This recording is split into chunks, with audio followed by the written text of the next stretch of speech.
once a nightclub in Hollywood, owned by all blacks.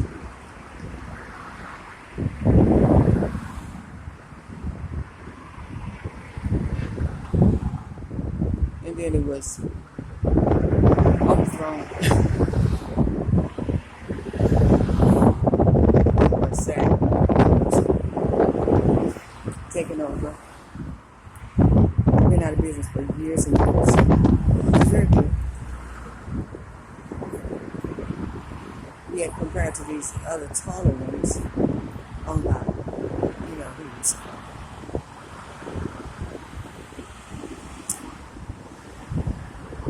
Now there are no other nightclubs owned by all blacks.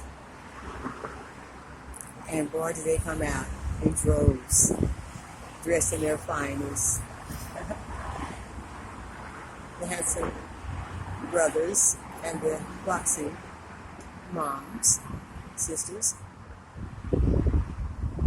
And they just came into the ring. There was too many of us in Hollywood as far as they were concerned.